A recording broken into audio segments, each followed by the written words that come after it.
থেকে 3টি হুকুম, 4টি হুকুম এখানে আরোপিত হয়। নাম্বার 1, ভোট দেওয়ার অর্থ হলো আপনি সাক্ষী প্রদান করতেছেন। কি সাক্ষী? যাকে ভোট দিচ্ছেন এই লোকটাকে সাক্ষী দিলেন এই লোকটা সত্যবাদী। আপনি সাক্ষী দিলেন এই লোকটা নির্বাচিত হয়ে এই সমাজের জন্য, এই রাষ্ট্রের জন্য উপকারী কাজ করবে, ভালো কাজ করবে, মন্দ কাজ করবে না, দুর্নীতি করবে না, লুটপাট করবে না, দলান্ধ হবে না।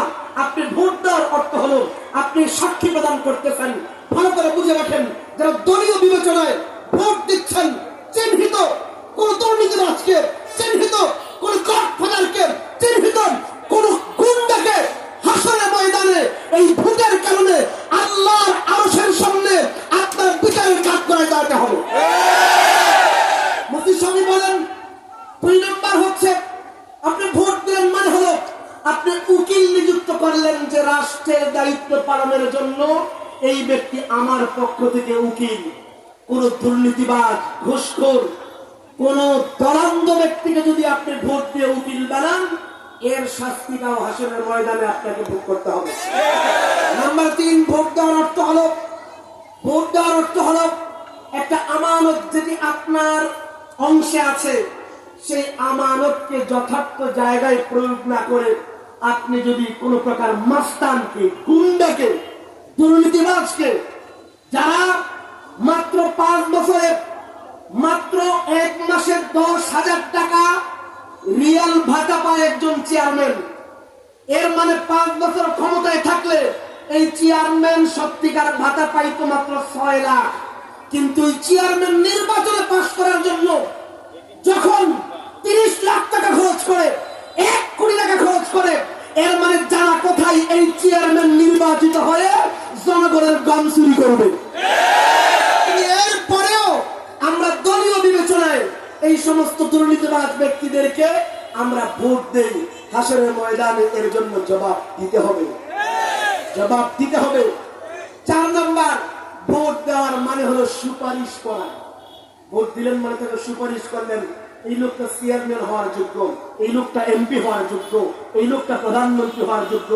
আপনি যদি কোনো প্রকার দুর্নীতিবাজ ব্যক্তিকে, খারাপ লোককে, যে ঠিক মতো নামাজি পড়ে না, এর মানে যে আল্লাহর সাথে গাদ্দারি করে, সে অবশ্যই জনগণের সাথেও গাদ্দারি করবে। এমন একজন বেনামাজি ব্যক্তিকে, এমন একজন দিনদ্রোহী ব্যক্তিকে ভোট দিয়ে আপনি মিথ্যা ব্যক্তির পক্ষে সাফাই গাচ্ছেন, এর জন্য আল্লাহর কাছে জবাব দিতে হবে। এই জন্য আরেকটি অংশ বলে শেষ করছি। দেখেন, গত স্বৈর শাসক 15 বছর ধরে আমাদের দেশের শিক্ষা ব্যবস্থাকে ধ্বংস করার জন্য হেন চেষ্টা নাই যা করে নাই। তা আমাদের সেই কোমলমতি সন্তানদেরকে ট্রান্সজেন্ডার বাদ সহ আরো যত অশ্লীল এবং নাজায়েজ জিনিস আছে সেগুলো শিখানোর অপচেষ্টা করেছিল। দুর্ভাগ্যজনক ভাবে সেই ফ্যাসিস্ট সরকার তো এই দেশ থেকে পালিয়ে গেছে, কিন্তু তাদের দূষণরা এখন রয়ে গেছে। তাদের দূষণরা এখন এমন ভাবে রয়ে গেছে যে আমাদের শিক্ষা কমিশনের পাঠ্যপুস্তক প্রণয়ন কমিটির মাঝে সমন্বয়কদের মাঝে 2 জন ছিল দালাল। শুধু তাই না, 41 জন যে লেখক কমিটি আছে সেখানে আবু সাইদ খানের মতো একজন চিহ্নিত আওয়ামী দালাল এবং আমাদের নবীর ধর্মদ্রোহী লেখককে রেখে তার মাধ্যমে ইসলামী বইয়ের 9ম এবং 10ম শ্রেণী স্কুলের বইকে পরিমার্জন করে ইতিমধ্যে পাঠ্যপুস্তক প্রণয়ন কমিটিতে জমা দেওয়া হয়েছে।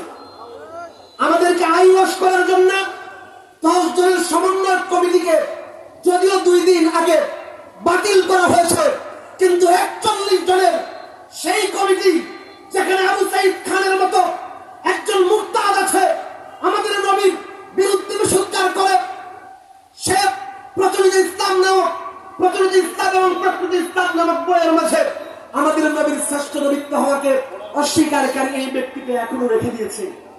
এই জন্য আমরা আজকের এই সমাবেশ থেকে ঘোষণা করতে চাই, পরিষ্কার ভাষায় ঘোষণা করতে চাই, যারা আবু সাইদ খানকে নিয়োগ দিয়েছে, এনসিটিভির সেই সমস্ত কর্মকর্তাদেরকে প্রকাশ্যে জুতাপেটা করতে হবে। 93% মুসলমানের দেশে ইসলামদ্রোহী একজন ব্যক্তিকে 18 কোটি মানুষের দেশে, যেখানে 16 কোটি মানুষ মানুষের মুসলমানের সন্তানকে ধর্মীয় কি শিক্ষা দিবে তা লেখার অধিকার একজন ধর্মদ্রোহীকে কে দিয়েছে? এই অধিকার তাদেরকে কে দিয়েছে? এই জন্য আবু সাঈদ খানকে শুধু বরখাস্ত করলেই হবে না, তাকে যারা নিয়োগ দিয়েছে তাদেরকে দৃষ্টান্তমূলক শাস্তি দিতে হবে। 3 নম্বর, পাঠ্যপুস্তক প্রণয়ন কমিটিতে অবশ্যই এই দেশের যোগ্য আলেমদেরকে অন্তর্ভুক্ত করতে হবে। 4 নম্বর, পাঠ্যপুস্তক প্রণয়ন কমিটির যেই লেখাগুলো ইতিমধ্যে গিয়ে অক্টোবরের মাঝে বই চেপে আসবে, আমরা পরিষ্কার শব্দ বলি, এই বই